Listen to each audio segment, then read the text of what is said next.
जब भी दो इंसानों के विचार आपस में नहीं मिलते हैं तो दोनों में नोक-झोंक होती है और नोक-झोंक कई बार लड़ाई-झगड़े में तब्दील हो जाती है और लड़ाई-झगड़ा इतना बढ़ जाता है कि एक व्यक्ति दूसरे व्यक्ति की हत्या करने पर उतारू हो जाता है और वो चाहता है मैं किसी भी तरीके से इसकी जान ले लूँ। और जब वो इस तरीके से जान लेने का बिल्कुल अपने दिमाग में फाइनल कर ही लेता है, तो उसके बाद ये सोचता है कि ऐसा क्या किया जाए कि सामने वाला ज़्यादा विरोध ना कर पाए। कई बार ऐसा होता है कि उसने हमला किया और वो उससे छूट कर भाग जाए और जाकर वो पुलिस को सारी चीज़ें बता देगा कि किसी ने उस पर हमला किया और उसकी जान भी नहीं जाएगी और हमें जेल हो जाएगी। और कई बार ऐसा होता है कि उसने उस पर हमला किया और वो इतनी ज़ोर से शोर मचा दे कि लोगों की भीड़ वहाँ पर इकट्ठी हो जाए। तो इन सारी चीज़ों को देखते हुए ज़्यादातर अपराधी ऐसा करते हैं कि वो सामने वाले को, अगर वो उनके परिवार का है या उनके जानने वाला है या उनका दोस्त है, तो उसको कोई ऐसी नशे की चीज़ खिलाते हैं, उसके खाने में या उसके ड्रिंक में, जिससे कि वो बेहोश या सो जाता है और फिर बड़े आराम के साथ,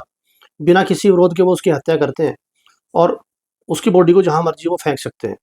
ये सारी बातें मैं आपको इसलिए बता रहा हूँ, क्योंकि आज की कहानी भी कुछ इसी से मिलती-जुलती है। आज की कहानी कुछ ऐसी है, जिसमें ये साफ-साफ ये दिखाया गया है कि जिसकी हत्या होनी है, वो एक ताकतवर है और जिसने हत्या करनी है, वो एक कमज़ोर है। और अब वो उसके दिमाग में ये चीज़ें आती हैं कि मैं सामने वाले ताकतवर इंसान की हत्या कैसे करूँ? और वो सामने वाला बहुत ऐसे क्राइम्स को देखता है और देखने के बाद उसके दिमाग में एक आइडिया आता है और वो आइडिया ऐसा था कि वो सामने वाले से बोलता है कि तुम मुझे कुर्सी पर बाँधो और हम कुछ गेम खेलेंगे और उसके बाद मैं तुम्हें कुर्सी पर बाँधता हूँ, फिर हम कुछ गेम खेलेंगे और